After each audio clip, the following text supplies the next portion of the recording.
안녕하십니까. 지표로 보는 미국 시장의 권혁태입니다. 26년도 1월 둘째 주 보도록 하겠습니다. 지난주는 예측한 대로 상승하다가 주 후반에 좀 조정받았고요. 주 마지막에 나온 여러가지 지표들이 좋게 비춰지면서 시장은 조금 상승하며 마감하였습니다. 그 와중에 지표 중요한 것들 보도록 하겠습니다. 첫 번째로 레더북 소매 판매 지표인데요.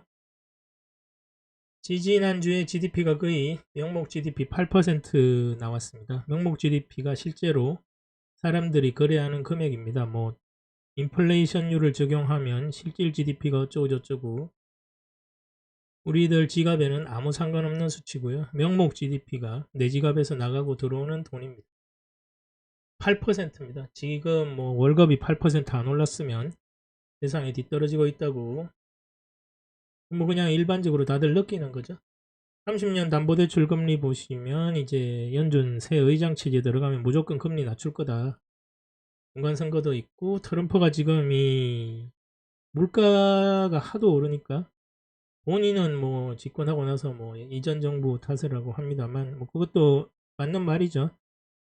코로나 때 근데 그렇게 돈을 안 풀었으면 뭐 생산이 중단되면서 미국에 거의 뭐 2, 3년이나마 공황이 왔겠죠. 그 뒤로 돈 풀어서 하면 또 얼마나 부어야 할지 아무도 모르고 뭐 그런 상황이었죠. 그런데 지금은 돈을 그렇게 많이 풀어서 인플레이션이 심해졌고요. 그래서 그걸 잡기 위해서 또 금리를 올렸다가 크게 보면 뭐 그렇게 흘러오고 있는 상황입니다. 그 상황에서 이제 연준 의장을 임명하면서 이제 다시 금리를 이제 내려서 이건 뭐 물가도 그렇게 높지 않지 않냐 하면 3%면 뭐 높은 거죠. GDP 생각하고 임금 거의 3, 4%에서 정체되어 있는 거 생각하면 이건 뭐 크게 보면 그런 상황입니다. 그래서 이거 담보대출 금리도 지금 낮추겠다고 자금을 투여하겠다고 하는데 잘 될지 안 될지 지금 시장은 금리가 뭐 단기금리 내리고 장기금리 오르는 뭐 그런 상황에서 왜 오르겠습니까? 뻔하죠. 이제 인플레이션이 다시 오지 않을까 다들 걱정하고 있는 겁니다. 그 상황에서 대기업 중심의 제조 PMI 보시면 내려가고 있죠. 네, 연말 효과입니다. 예.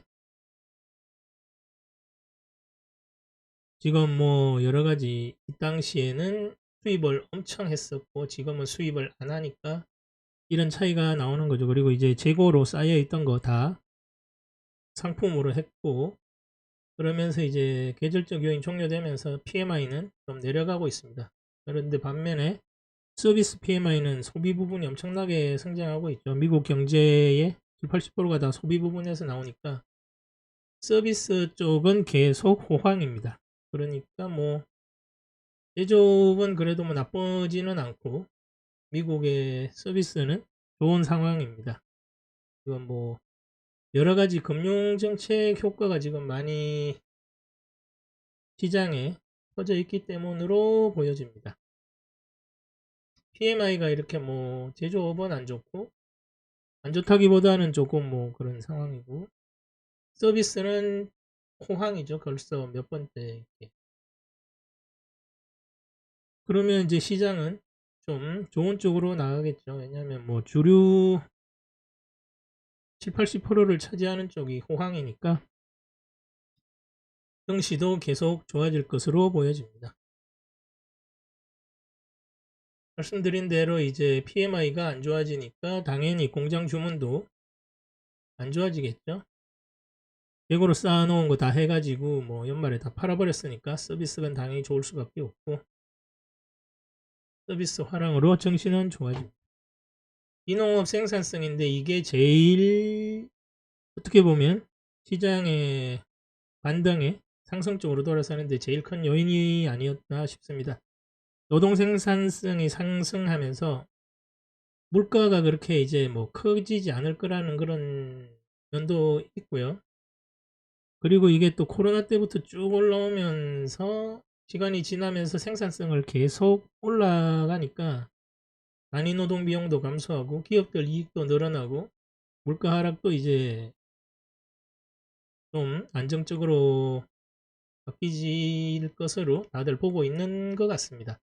그러니까 이게 코로나 때 부풀려졌던 물가가 좀 내려오지 않겠나. 역시 생산성이 올라가야. 근데 중요한 건 이게 노동 생산성이라는 거죠. 노동 생산성이 올라가고 있다는 거. 요즘 뭐 미국 대부분 기업들이 사람들 이제 레이오프 해고시키면서 그 와중에 또 노동 생산성이 올라간다는 게 청년들을 안 뽑고 숙련된 근로자들이 다 하고 있으니까 이런 게 나타나고 있는 거죠.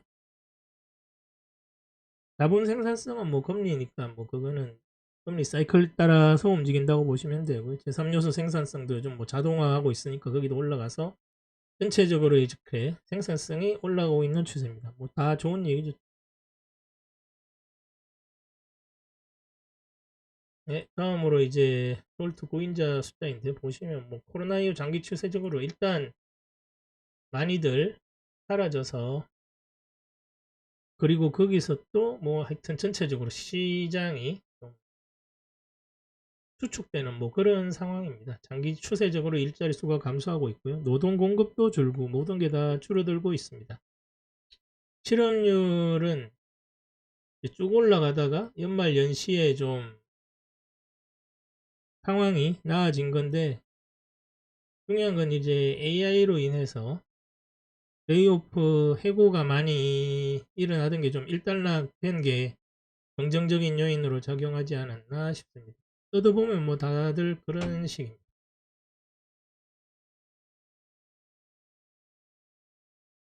그러면 이제 소비 쪽이나 이쪽으로 가서 영향을 미치는 요소들인데 시간당 평균 임금도 보시면 임금 상승률도 꽤나 안정적입니다.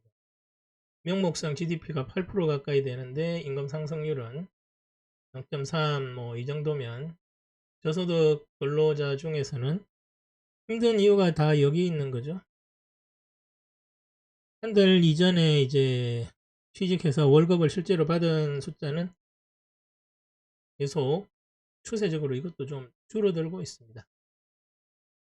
한마디로 시간당 뭐 이런 것들 다 지표들이 보여주듯이 계속해서 AI와 이렇게 어떤 고금리 때문에 빅테크 중심과 그 외의 기업들로 나눠보면 뭐 이런 식으로 해서 계속 안 좋아지고 있는 거고 빅테크 쪽은 뭐 연봉이 지금 뭐 이런 상황에서 뭐 말도 못할 정도로 고액 연봉자들도 많으니까요. 거기다가 AI로 인하고 거기다 또 뭐 기초적인 코딩 같은 걸로 인해서 뭐 이런 분야이기 때문에 AI의 영향으로 인해서 이런 급여자 숫자가 크게 올라가서 뭐 바뀌는 그런 추세적인 변화는 힘들 것으로 보고 있습니다.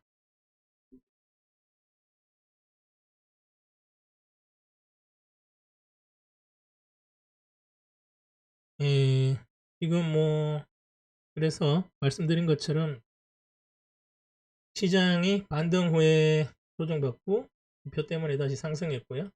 생산성 지표라든지 실업률 지표라든지 그리고 그런 것들이 꺾인 후에 이제 다시 시장이 재상승했습니다.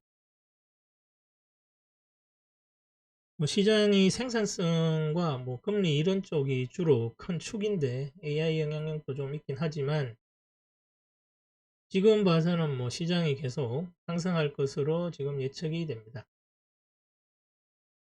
행보는 이제 좀 올랐으니까 좀 조정받을 가능성이 있고요.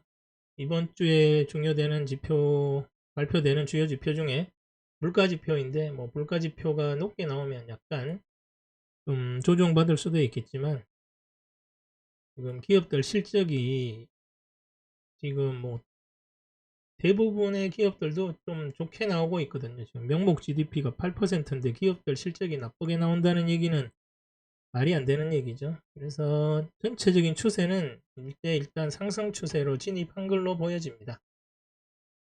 네, 이번 주는 상승 쪽으로 좀 행보하고 나서 상승 쪽으로 시장이 옮겨가는 걸로 보면서 마치겠습니다. 감사합니다.